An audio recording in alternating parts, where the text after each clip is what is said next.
Hi everybody, and welcome to the first of what is to be a series of e-commerce articles and videos published by Gowling WLG in Dubai. I'm Tony Fielding and I'm head of the TMT practice here at Gowling WLG in Dubai. And today I have the pleasure of being joined by Rachel Armstrong, who is Principal Associate in our Specialist IP team here, also in Dubai. Rachel and I, together with our other partners and other team members here in the office, are going to be presenting a series of publications in relation to all things e-commerce. And they're not going to be specifically legal chats. What they'll be is market intel, insights into the e-commerce industry here in the Middle East, as well as some practical tips and some experiences that we will share with you in relation to what we've seen in the market, particularly in relation to the key stakeholders here in the region. Rachel, I know that you and I are both avid shoppers and users of online retail platforms in the UAE and probably globally. I was wondering if you could share with us some of your insights or experiences in relation to what you see has happened in the e-com market here in the UAE, particularly since COVID hit us. Absolutely. Well, I think even pre-COVID, we were seeing sort of a huge advent of e-commerce in the UAE and I think across the region generally. COVID has sort of perpetuated that at lightning speed forward, where for a significant period of time, people in the UAE particularly weren't able to get out to shops. The shopping malls were closed. Really, it was restricted to the likes of your grocery stores for emergencies. So I think in that scenario, anyone that wasn't already online quickly adapted and realised they needed a fully functioning e-commerce platform to enable them to reach their consumer base.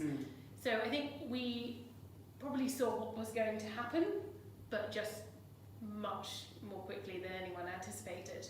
And I think generally, I myself as a consumer have been really impressed at the sort of uptake of a lot of retailers that weren't perhaps in the e-commerce space and how they've taken that initiative and gone online very successfully. Yeah. And then that's to say nothing of your major e-commerce players that were already in this market that were doing a roaring trade and have unsurprisingly continued to do so throughout COVID, the lockdown, and I think what we've seen over the last few weeks as things have started to open up as well, and there's still really, I think, a reluctance from a lot of people to resume life as normal, shall we call it.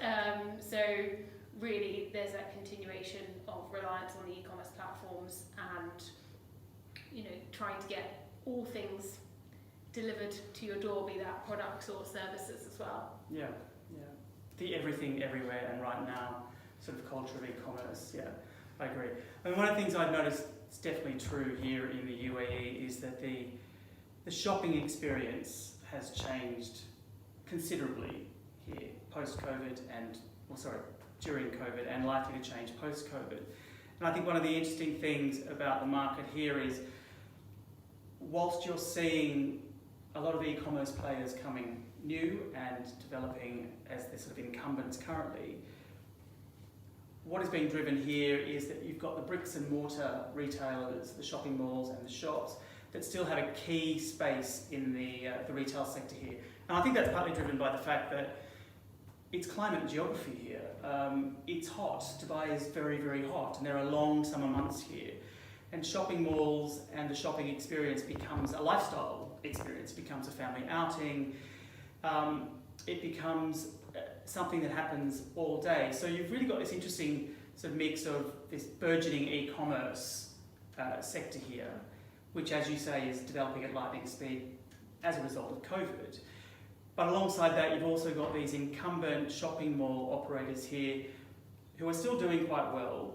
And I think interestingly, one of the things that they're doing is, in order to address current consumer expectations, current requirements for new consumer engagement, less time in store and more time online, is that you've got the shopping malls going omni-channel. So they're offering, the in-store experience, which is generally a shorter experience, coupled with their online stores, which are offering either a much broader range of products than they previously offered, or they're offering discounts or special offers alongside what they wouldn't necessarily traditionally be offering in the in-store experience. And I think that coupled with what we've got now in the UAE is quite a strong and growing digitally savvy consumer base. We've got high penetration of mobile phone usage, we've got high penetration of internet access in the region. So we've got a customer base here who really wants to use e-commerce and the omni-channels, and I think that's really forging the way forward for what looks like something to be the new normal for us here. I think that's absolutely right.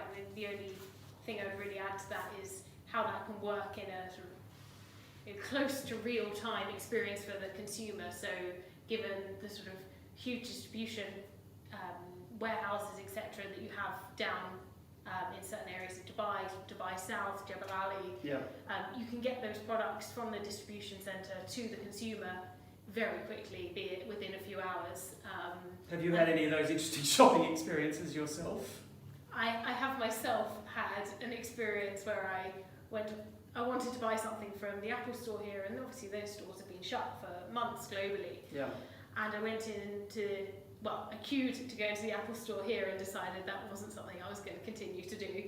So I went online expecting there to be perhaps a week or two delivery on a product I was looking for, only to place my order and have it delivered within 12 hours to my door. So I think that experience, that being able to see that perhaps you don't want the waiting time in the store, or they don't have what you need in the store, but knowing that you can get that product very quickly, you almost get that immediate gratification, which is now such a key driver for consumers, and you can get that to your door. I think that it's a real change, and I've been really impressed at how sort of the brands in this market have really adapted to the changing requirements to the consumer base so quickly, and I think it stands them in good stead going forward.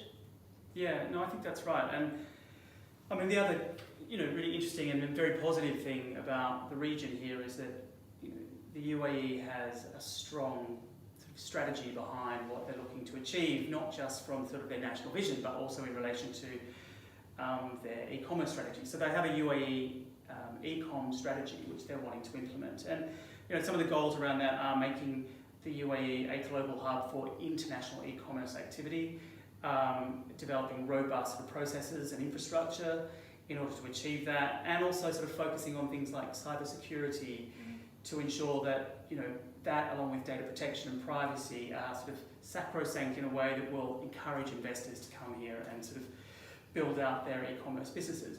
And government initiatives in the region are quite strong in relation to that. They've got the Ecommerce city, which they're building and developing and opening up, and that's designed really to encourage international investors, provide infrastructure, streamline processes, give sort of certain tax incentives in relation to who is going to participate in setting up businesses there.